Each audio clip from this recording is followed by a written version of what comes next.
বাংলাদেশে বিনিয়োগ করতে চায় আমিরাতের বড় দুই কোম্পানি। বিস্তারিত জানতে ভিডিওটি শেষ পর্যন্ত দেখুন। সংযুক্ত আরব আমিরাতের দুটি বড় কোম্পানি আবুধাবি পোর্টস গ্রুপ এবং মাসদার বাংলাদেশের বন্দর উন্নয়ন, বন্দর পরিচালনা ও লজিস্টিক্স সহায়তা এবং নবায়নযোগ্য জ্বালানি খাতে বিনিয়োগের আগ্রহ প্রকাশ করেছে।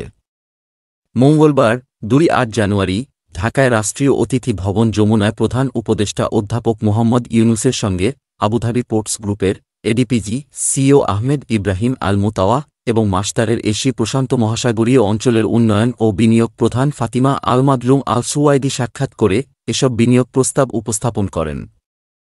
প্রধান উপদেষ্টা এই বিনিয়োগ প্রস্তাবকে স্বাগত জানিয়ে বলেন, বাংলাদেশ এখন ব্যবসার জন্য প্রস্তুত। এডিপিজি ও মাসদারের নির্বাহীদের উদ্দেশ্যে তিনি বলেন, আপনারা আপনাদের টিম নিয়ে আসুন এবং যতগুলো কারখানা স্থাপন করতে চান করুন। আবুধাবি পোর্টস গ্রুপ হল চতুর্থ বৃহৎ বন্দর পরিচালনা ও লজিস্টিক্স কোম্পানি। প্রতিষ্ঠানটি এক সপ্তাহেরও কম সময়ের ব্যবধানে আরব আমিরাতের ডিপি ওয়ার্ল্ড, ডেনমার্কের এপি মুল্লার মায়ের্স্ক এবং সৌদি আরবের রেড সি গেটওয়ে টার্মিনালের পর তারা বাংলাদেশের বন্দর ব্যবস্থাপনায় আগ্রহ প্রকাশ করল। বাংলাদেশে প্রস্তাবিত ৩ বে টার্মিনালের মধ্যে একটি টার্মিনালকে আবুধাবি পোর্টস গ্রুপ চট্টগ্রাম বন্দর কর্তৃপক্ষের সাথে যৌথ উদ্যোগে অর্থায়ন ও পরিচালনা এবং বহুমুখী টার্মিনাল ও কন্টেইনার রক্ষণাবেক্ষণের মাধ্যমে নির্মাণের আগ্রহ প্রকাশ করেছে।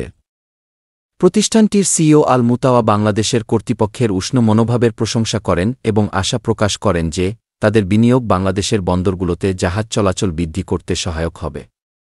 নবায়নযোগ্য জ্বালানি প্রতিষ্ঠান মাসদার বাংলাদেশের উপকূলীয় অঞ্চলে পুনরুদ্ধারকৃত ভূমিতে ২৫০ মেগাওয়াটের একটি সৌর বিদ্যুৎ প্রকল্প স্থাপনের জন্য $৫০০ মিলিয়ন বিনিয়োগের প্রস্তাব দিয়েছে।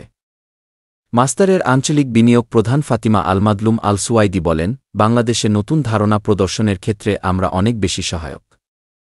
সাক্ষাৎকালে বাংলাদেশে নিযুক্ত আরব আমিরাতের রাষ্ট্রদূত আবদুল্লাহ আলী আল হুমদি, প্রধান উপদেষ্টার হাই রিপ্রেজেন্টেটিভ খলিলুর রহমান এবং এসডিজি বিষয়ক সিনিয়র সচিব লামিয়া মোরশেদ উপস্থিত ছিলেন। দুবাই শাসকের পক্ষ থেকে প্রধান উপদেষ্টাকে ফেব্রুয়ারিতে আমিরাতে অনুষ্ঠিতব্য ওয়ার্ল্ড গভর্নমেন্ট সামিটে যোগদানের আমন্ত্রণপত্র হস্তান্তর করেন আবদুল্লাহ আলী আল হুমদি।